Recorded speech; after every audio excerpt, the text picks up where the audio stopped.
It's 1912. New Mexico, then Arizona, became the 47th and 48th states of America, respectively. The cartoonist who created the Addams Family, Charles Addams, was born, and the HMS Titanic made its ill-fated maiden voyage to New York. But at the Stockholm Olympics, men's 100-meter freestyle, a 21-year-old tanned Hawaiian representing America took his mark. The race began, and the Hawaiian took such a commanding lead that he paused and looked back to note his competitors. He resumed swimming and won the gold medal while setting a world record with a 2-meter gap between him and his competition. The gold medalist was Hawaii's surfing Olympic ambassador of Aloha, Duke Kahanamoku, and this is Legends from the Pacific.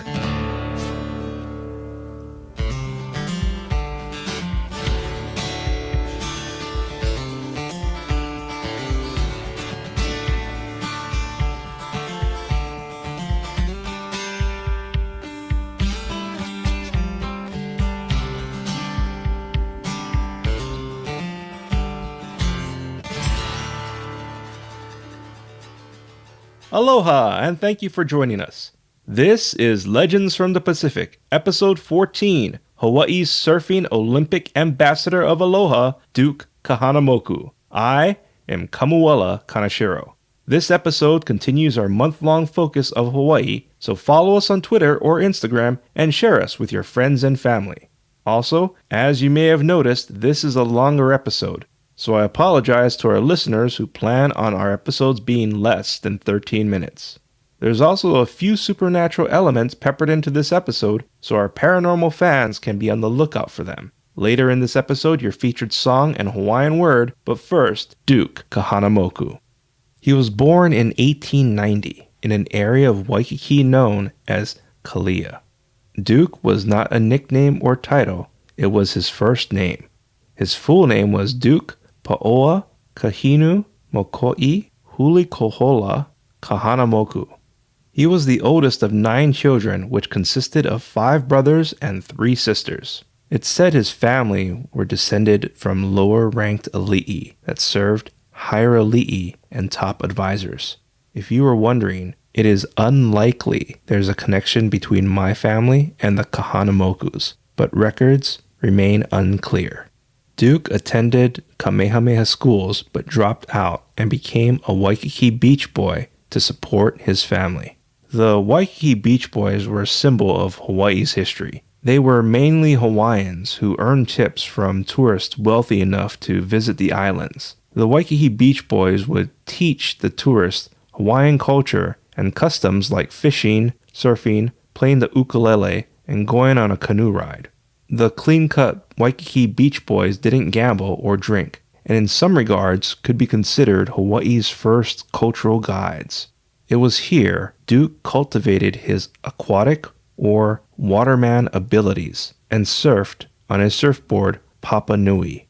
Nui is Hawaiian for big, so Papa Nui means Big Papa.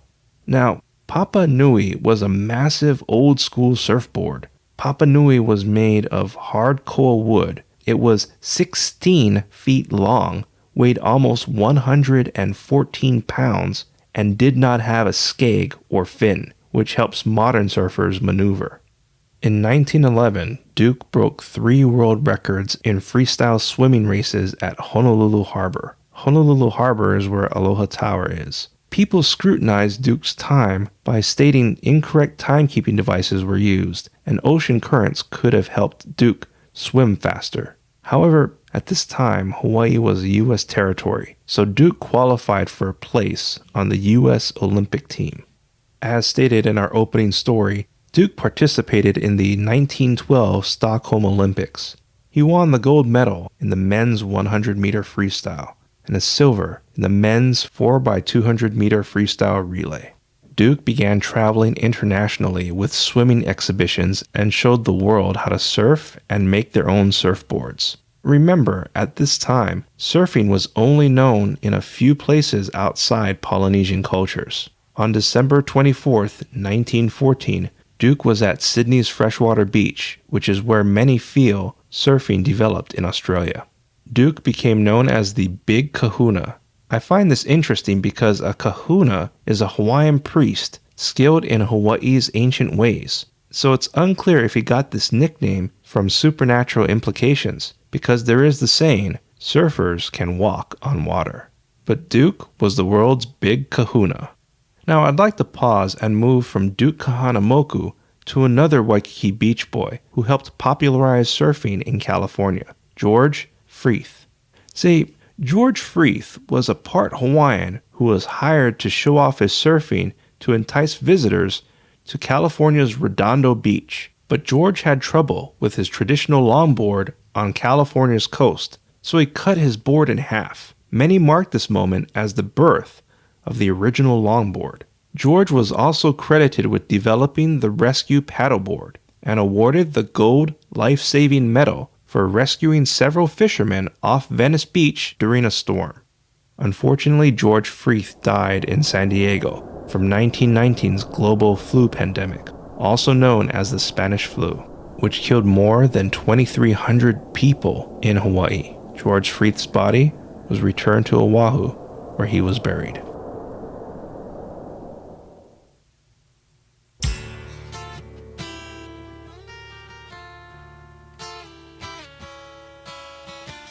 It's 1916. The Olympics are canceled as the world is engaged in World War I. Duke continues swimming exhibitions to raise money for the war. He'll have to wait until the 1920 Antwerp Olympics to defend his title in the men's 100-meter freestyle.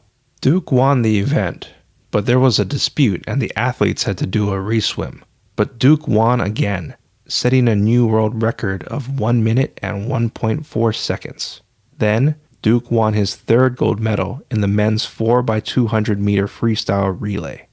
At the 1924 Paris Olympics, the 33-year-old waterman matched his previous 100-meter freestyle time of 1 minute and 1.4 seconds, but this time, that earned him a silver medal. Duke competed in the 1932 Los Angeles Olympics as an alternative on the U.S. water polo team, which won a bronze medal. Duke's medal count was 3 golds, 2 silvers, and 1 bronze, though many feel Duke could have won 2 more golds if the 1916 Olympics weren't canceled from the war. In the early 1920s, Duke lived in LA and appeared in films and TV shows. He also rescued 8 men at California's Newport Beach with his surfboard. The Newport Beach police chief remarked that it was the most superhuman surfboard rescue act the world has ever seen. Duke moved back to Hawaii and was elected sheriff for the city and county of Honolulu. You know, it's funny because at this time, everyone knew who Duke was, and there were stories of people being shocked to find Duke knocking on their door and he knew their name. But this was because Duke was there to serve them papers. Duke married Nadine Alexander, who was a dance teacher at the Royal Hawaiian Hotel. Nadine became enamored with Duke when she was a teenager and saw pictures of him.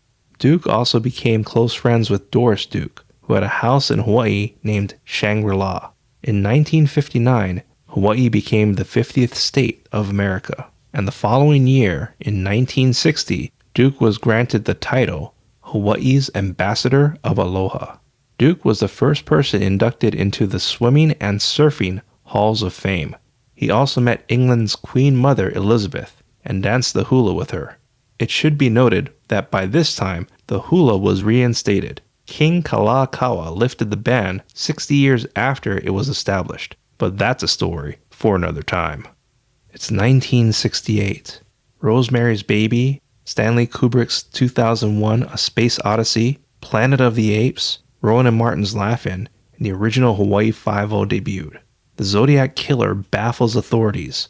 America's race issues escalate with the assassination of Martin Luther King Jr., while the Vietnam War rages on.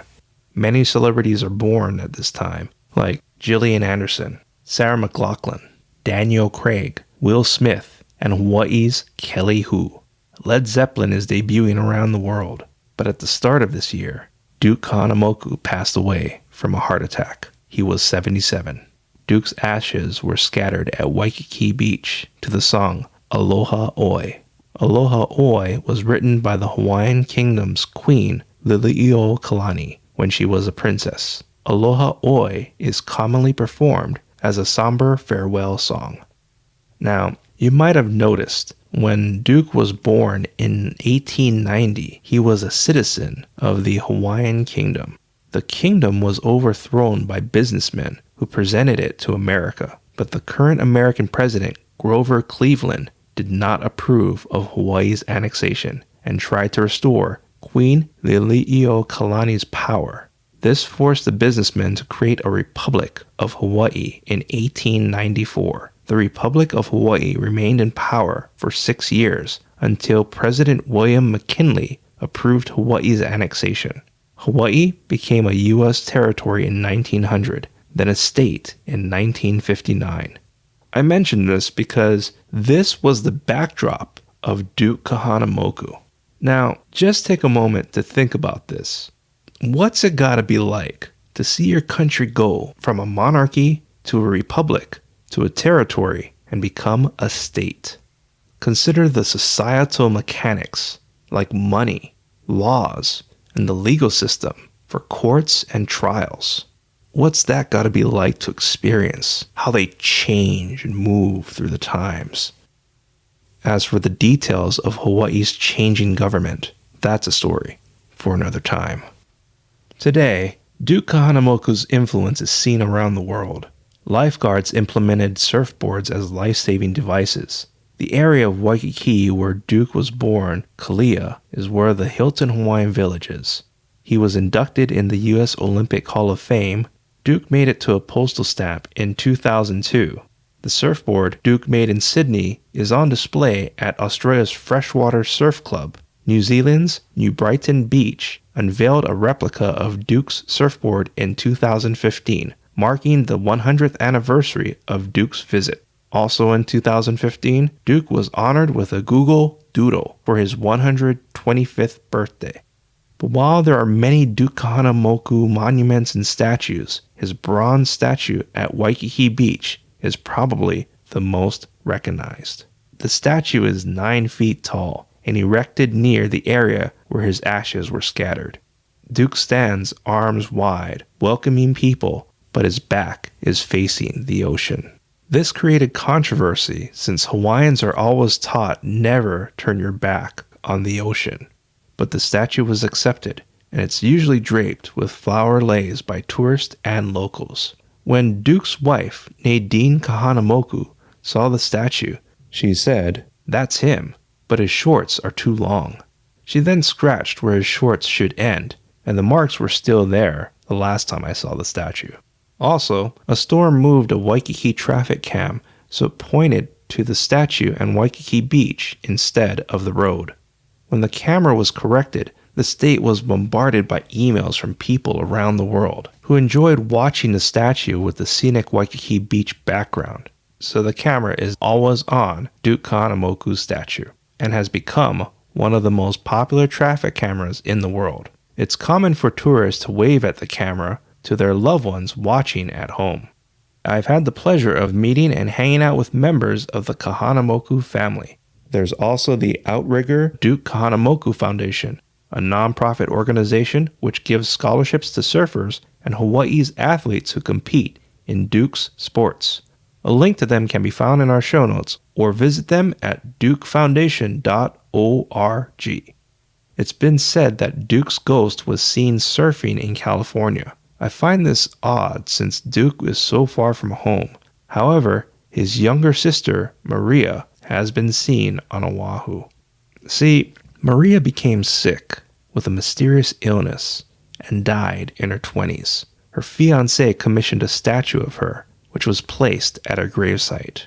People driving by or visiting the cemetery at night claim to have seen an eerie young woman walking along the cemetery. These witnesses returned during the day and said Maria's statue resembled the woman they saw. The location of the cemetery and these encounters was Oahu's Nu'uanu Avenue, walking distance from the Royal Mausoleum, Mauna Ala, and near the Pali. If you like what you heard, please give us a rating, write a review, and share Legends from the Pacific with your friends and family. I'd really appreciate it. Our theme song is Mystery by Tavana, courtesy of High Sessions. Sound effects are by Sound Effects Factory. Our music coordinator is Matt Duffy, aka DJ TripleBypass. And I'd like to say a special thank you to Sarah Fairchild. Links and show notes can be found on our website, legendsfromthepacific.com, including a link to your featured song, which is Body Surfing by Pure Heart, courtesy of High Sessions. Legends from the Pacific was written, produced, and edited by me, Kamuela Kaneshiro. I also wrote our original stories. Your featured Hawaiian word is kai. Kai means near the sea or seaside. An example for kai could be the area of Oahu known as Hawaii Kai, which means Hawaii near the sea. Or kai can also be seen in the word makai, which means toward the sea. Once again, kai is Hawaiian for near the sea. Thank you once again for listening. Mahalo and a hui ho.